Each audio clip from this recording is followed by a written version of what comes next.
Thank you so much for taking the time to hang out with me once again. I don't have coffee or tea. This time I have a little bit of, look at that, that looks so nice. I have a little bit of a hot cocoa situation, a little cup of coziness, if you will, because what I'm about to talk about is a movie that impacted me so much more than I thought it was going to impact me. And let's just talk about it already. Let me take a sip of this first, obviously. Let's see. That's good. That is really good. And it did have marshmallows, but I guess they all melted. I don't know why. I didn't think they're gonna melt, even though it's piping hot.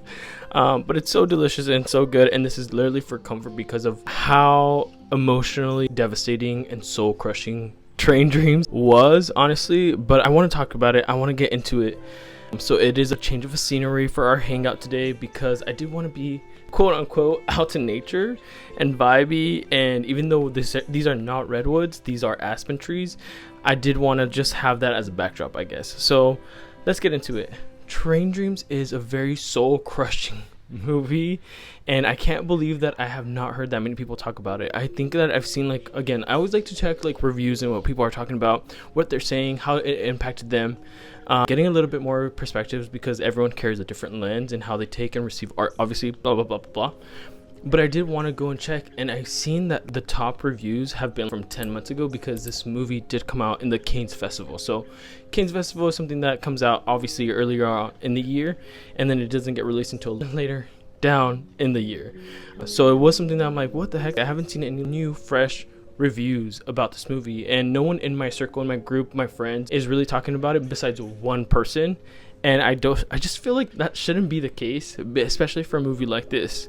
So if you haven't heard about Train Dreams, it is a Netflix movie, just like Frankenstein was. It's the one that I had been introduced when I went to go see Frankenstein. So Netflix has their own theaters. I went to go see Frankenstein, but they played previews, trailers for upcoming movies that they're going to be releasing in the next following month or so.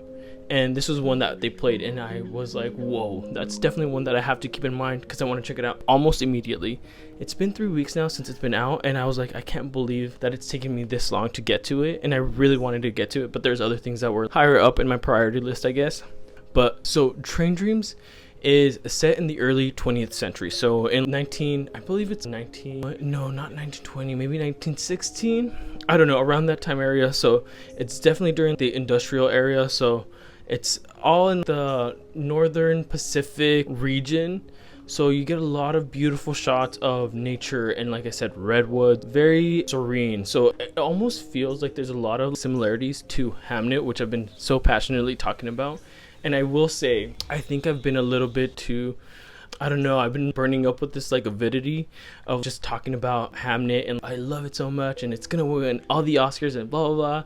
And I was obviously in our previous hangout kind of hesitant about saying whether or not that was my favorite movie.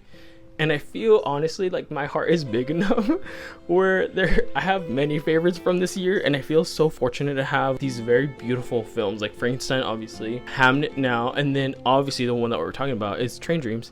And I feel like that one is closely to Hamnet. It's there and there. And I love them both so much for very different reasons, even though they overlap in very specific, similar themes, grief, loss. But I think that there's one, Hamnet, that has a lot more cathartic beauty, and it just makes you feel inspired. Versus Train Dreams, for some reason, even though it also likes to sit with the scene. I will say also, I know I'm jumping around, but I do want to say and point out just already, I do want to just say that the cinematography in this film is, I hope that if it wins any recognition, any awards, I hope that it's cinematography, especially that one, because I have never seen something so stunningly beautiful. And it literally feels, and I know that people are going to say this and people are going to regurgitate this specific phrase because it's so true to this film. And it's the fact that so many shots feel like oil paintings. They just, again, they're like still shots, and it's so beautiful, and it just feels like this is literally just a painting, and it's just stunning, honestly. So going back to the film, what I like so much is that the first half feels so different from the second half. But overall, it's literally just a journey to this main character that we're continuously following. So it starts off with a narrator, and then it starts off with you really much just being able to see his life unfold. and get a glimpse of what that looks like in his very high peaks and his very, very unfortunately low point, where I think a lot of us can relate and can look back on our own personal life and see there was times in our life that we can say that was the happiest that I've ever been. And maybe we're in a situation right now where it's not that we're feeling, and that might even affect how we feel about the future, which is so unfortunate and so sad. And I do think that there's obviously always hope for the future of like things can get better. But I know that when you're in a very low point, it's not always the thing that we have in mind, and we're not really practicing gratitude or thankfulness and blah blah blah, again, other things. But for the first half, because of how beautiful and intimate it is, to me personally, it feels like an ode to the mundane, the ordinary, the normal, and a very blissful way too, because of the house. And it's such a different time period, which it also feels like a time capsule because of that, because it's just like this moment in his life that he's experiencing true love, and he's building a home, trying to provide for his family.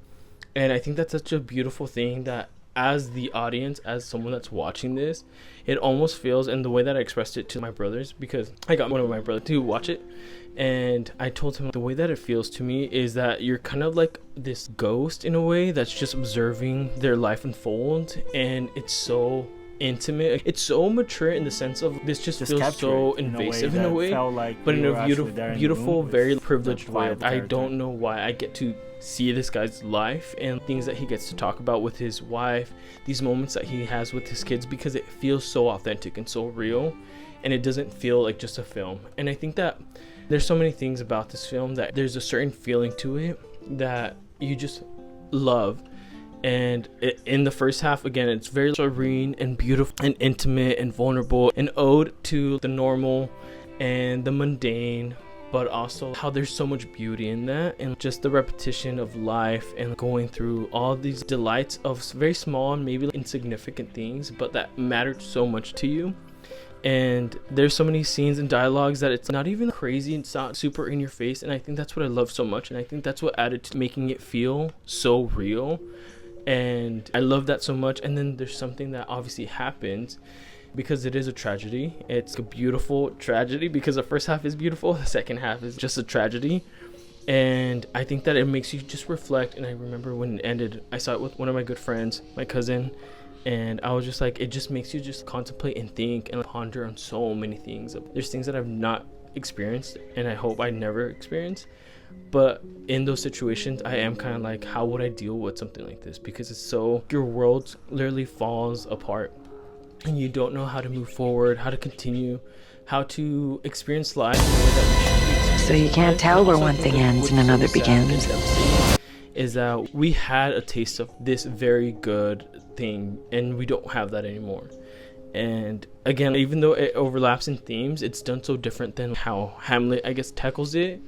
And I think that the second half for Train Dreams is more of the to be or not to be.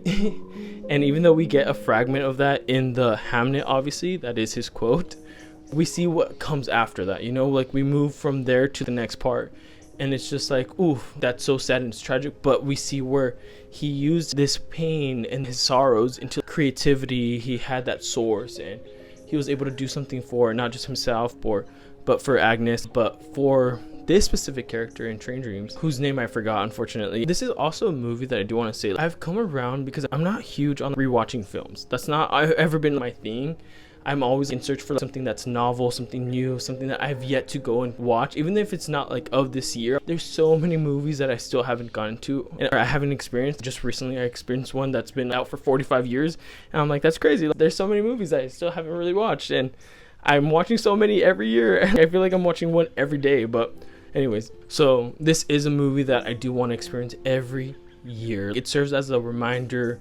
It serves as a way to be grateful and thankful for so much. And it's also a way of being able to mentally prepare for what may come. Hopefully it doesn't, but I don't know. It's just so, I don't know. It almost feels wrong to say it's so beautiful, but I feel so thankful for the existence of this. And I feel like I've been saying that so much.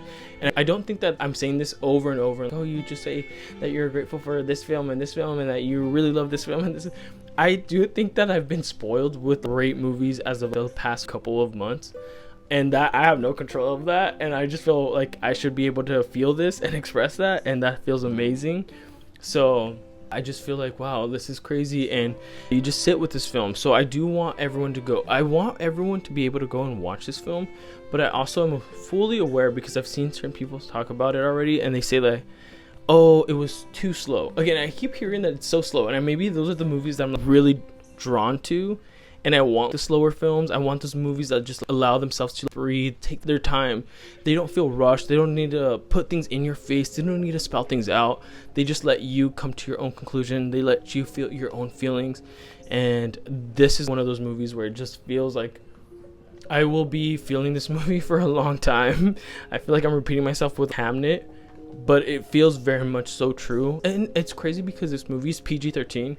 It doesn't show anything, obviously, but it feels so mature. And I do want to talk and just dedicate a little bit of time to one of my favorite characters from the film, actually, which is, I believe his name is Arn, and he was an amazing guy. He was super funny, and if you've seen the trailer, he's the one that you start off with and you end it with.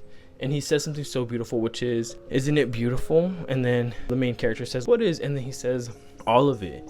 And I think that's pretty much just the way that the theme, the lesson of when you go into this movie, you're going, and not just this movie, again, it's so much bigger than that.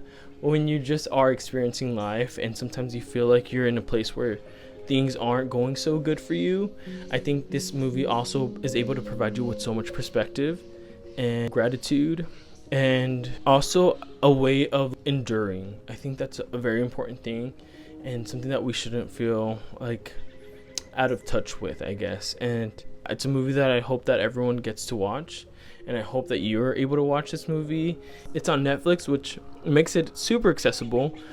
So yeah, hopefully you're able to watch this movie. I do think that you're going to be able to benefit something from it, either just learning and seeing the subtleties and beauty and the storytelling, the cinematography, the hard work. There's just so many elements to this film, and I would want to extract certain things, but I have so many hangouts lined up that I'm like, I just want to be able to just put this out there, so that way you're aware of, oh yeah, Train Dreams. And hopefully this hangout kind of inspired you to go check it out, or at least check out the trailer and see what that does for you. I'm so curious to know what it did for you, or how it might have impacted you. And yeah, let me know. That's it.